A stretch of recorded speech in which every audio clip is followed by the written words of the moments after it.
Welcome back, everyone. My name is Echo, and I hope you're having an absolutely fantastic day. We're back on Minecraft Pocket Edition, the Bedrock version, for a brand new beta. This is the beta version 1.11.0.7, available for Android, Windows 10, and Xbox. This is a Village and Pillage beta, but I gotta give it to the developers, guys. They are releasing these betas, these updates, these versions really fast. It feels like it was just yesterday that we were getting like 1.1, 1.2. We're now about to hit 1.11. So I think this might be the third, fourth, or fifth beta we've had for 1.11, which means it's coming to the end, which I think is great because Village and Pillage will soon be released for iOS, Android, Windows 10, Xbox, and Switch. Now, if you do enjoy today's video and you do enjoy staying updated, please be sure to hit that like button.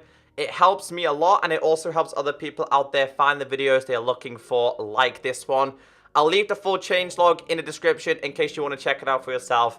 But let's get into this. So I want to start off by going through a skin change. You've probably seen this before, but apparently it's become active in this version. So if you click on a skin, at the bottom, it will say available on any Bedrock platform.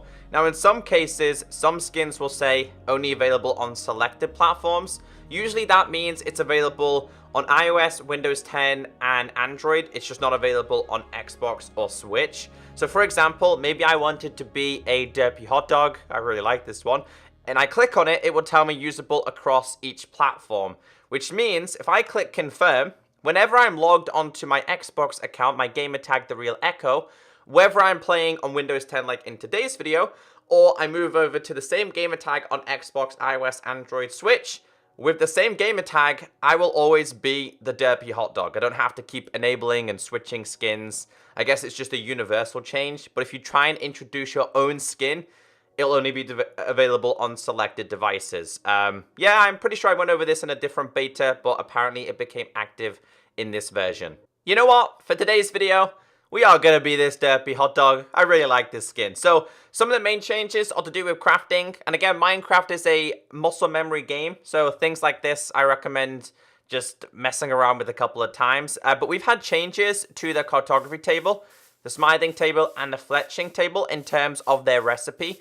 They're all crafted somewhat similar. So the cartography table previously was crafted with a crafting table and paper. You can no longer do that. So if I put a crafting table in there with a piece of paper, you can't craft it. So the way to craft this is with any form of planks. Doesn't just have to be oak. I use oak as just to play an example because it's quite common.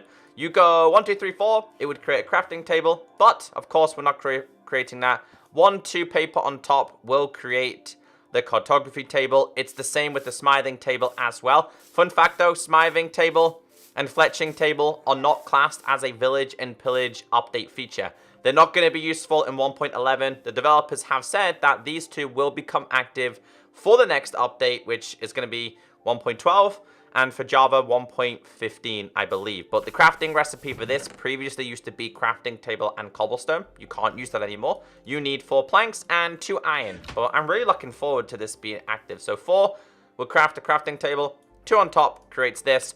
And it's exactly the same with this one. Previously with this one, it was crafting table and arrow. Now you need flints and you need planks. I just wanted to go over the recipes because I know how annoying it is as a Minecraft player to simply forget new recipes, especially if you've been playing for some time. So let's do / clear my inventory. All right, so the next thing I want to go over is to do with villages.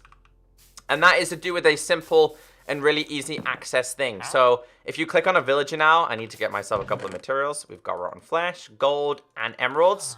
If you click on a villager now, and you just click on this, and you right click on the emeralds, it will now give you the emeralds. Previously, you just have to tap it once.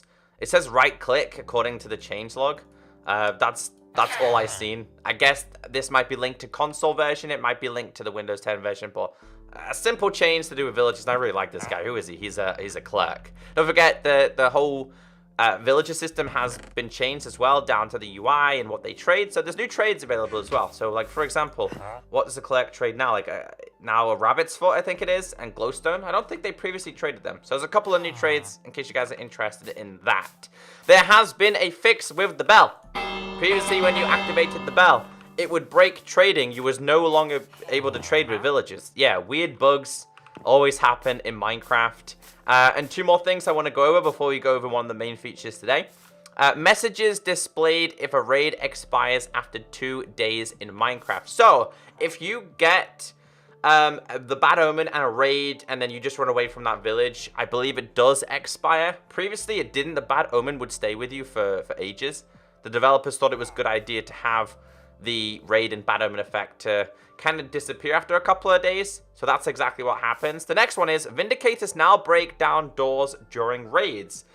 I'm going to grab myself a Vindicator Spawn Egg, because I've not seen this, and I want to test this in the village, because I do have a village nearby. Quite interesting. What do you guys think about that? It's quite controversial, because obviously protecting your villages is really important. It's the whole reason why we have iron golems and stuff. But Vindicators now break down doors during raids. Kind of an interesting one. Right, I'm going to grab myself a sword here. We have a brand new animation, and you're going to have to keep an eye out on this, like, really fast. Basically, guys, whenever you kill the dude, who obviously is the leader, which is this guy, there will be a new animation on screen. So just watch carefully, because it happens quite fast. It's somewhat very similar to when you have a totem in your hand and then you are close to death and you have a second chance at life. Let's get rid of him first, though. So look on the screen now. As you guys can see right there, that is the new animation that you get to kind of signify that you do have the bad omen. Like, for me, on the webcam, the bad omen is behind me. I don't know what this is, though. Oh, it's just a couple of things there.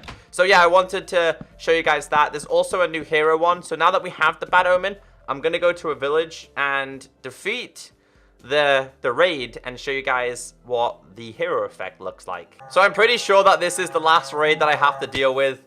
In this one, it's produced 2 Ravages. And I also pretty sure you get, yeah, that's the... Who is that guy? He's really fast. He's really, really fast. Let's just quickly get rid of these.